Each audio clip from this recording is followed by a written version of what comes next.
Welcome to This Explainer. Today, we're taking Chapter 3A of your economics textbook and honestly turning it into a pretty fascinating journey through the hidden forces driving your everyday buying habits.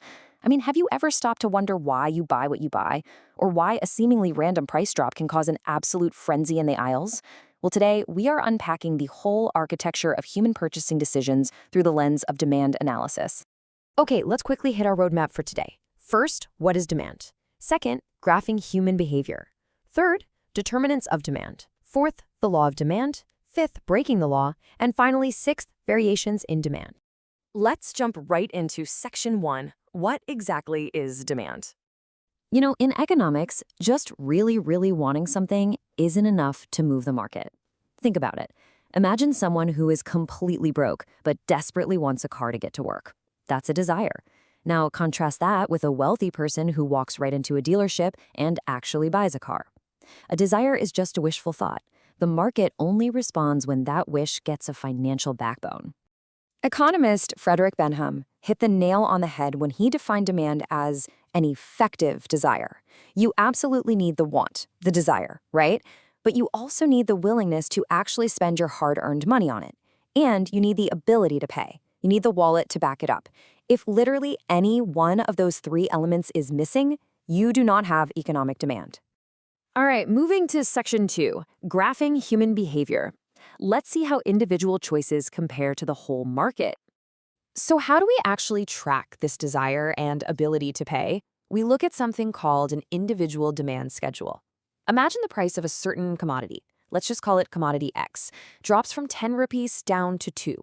Well, as that price drops, the quantity this specific individual purchases rises steadily from 1 kilogram all the way up to 5. It's a perfectly logical human reaction, isn't it? When things are cheaper, we generally buy more of them. Now, when we map that exact behavior out mathematically, we get the individual demand curve. Notice how the curve slopes downward from left to right. It is perfectly visualizing that inverse relationship between price and quantity.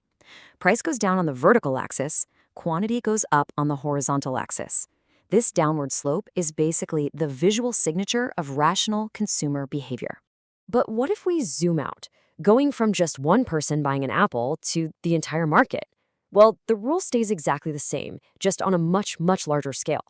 Individual demand tracks one consumer. Market demand, on the other hand, is the total demand from all consumers at a given price during a specific time. To calculate it, economists do a horizontal summation, which just means they literally add up the quantities demanded by every single buyer at each price point. And the resulting market demand curve? Yep, it slopes downwards too. Section 3, determinants of demand, because it goes way beyond just the price tag. So price isn't the only thing pulling the strings here. What else actually makes you open your wallet? Well, a larger population naturally means greater overall demand. Or think about psychology. If you expect a price to fall next week, you're absolutely going to hold off buying today, right? Add in the sheer persuasive power of advertisement altering your preferences, changing climatic conditions dictating whether you need an umbrella or an air conditioner, new technology making your old gadgets totally obsolete, government taxation policies, and even deep-rooted customs and traditions. These are the hidden levers that can suddenly and dramatically shift consumer demand, entirely independent of whatever the current price is. Which brings us to Section 4, the law of demand, the fundamental principle of the market. Now that we've mapped out all those variables, it's time to solidify the absolute master rule of the market. Way back in his 1890 book, Principles of Economics, Professor Alfred Marshall gave us this foundational law cementing the inverse relationship we just talked about. He stated that, other things being equal, the higher the price of a commodity, the smaller the quantity demanded, and the lower the price, the larger the quantity demanded. It's an incredibly straightforward articulation of human common sense, elevated to a formal economic principle.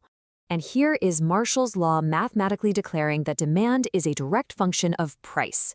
dx represents the demand for a certain commodity. That lowercase f stands for function, and px is the price of that commodity.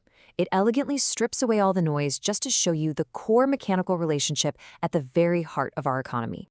But hold on, we have to remember Marshall's crucial caveat, other things being equal. Economists call these assumptions. This law only actually works if we assume a bunch of things stay completely frozen in time. We have to assume your income stays exactly the same, population size doesn't change, the prices of substitute and complementary goods are completely locked in, you have zero expectations about future price changes, and your personal tastes and fashions don't shift at all. Only in that perfectly controlled environment is price the undisputed king of your buying decisions. All right, Section 5, breaking the law. Let's look at the rule breakers. We've established the rules, but what happens when human behavior decides to just completely rebel against them? You probably think a price drop always means more sales, right? Well, think again. There are these rare, genuinely fascinating moments in economics where people look at a higher price and decide to buy more, or they look at a discount and decide to just walk away. Take a look at this exceptional demand curve. See how it slopes upwards from left to right? It actually has a positive slope. This is an absolute rebellion against everything we've covered so far. It physically shows consumers increasing their quantity demanded as the price goes up.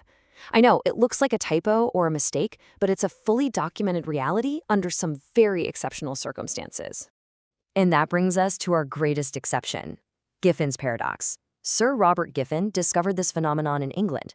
He noticed that as the price of bread, which was a low-quality, inferior good for the poor at the time, dropped, people actually bought less of it. No way, right? Why would they do that? Well, because the drop in the bread's price gave them a tiny bit of extra purchasing power in their overall weekly budget. Instead of buying more bread, they used those new savings to buy a superior good they really wanted, like meat. So the price of bread fell, and the demand for bread fell right along with it. A true economic paradox. Finally, Section 6, variations in demand. Let's talk about expansion and contraction. To wrap up our economic toolkit today, we really need to clarify a very specific technical distinction about how demand moves. A variation in demand occurs strictly and exclusively because the price tag changed. This causes an expansion or contraction along the exact same curve. But if demand shifts because of an ad campaign, an income change, or the weather, economists call that a change in demand, which means drawing an entirely new curve representing an increase or decrease. So if you only remember one thing here, it's that difference. Variations are about price alone, while changes are about literally everything else. As we wrap up this explainer, I want you to just look around your own home. We talked about Giffen goods, but what about the things you personally buy? Prestigious goods like luxury watches or designer bags, where a higher price actually increases the demand because it signals wealth. What about habitual goods or heavily branded items where you just pay a premium and completely ignore the law of demand? Ask yourself, where are you following the rational rules of the market, and where are you happily, perhaps even unknowingly, rebelling against them? Thanks for joining me on this deep dive into demand analysis. Keep questioning the market around you.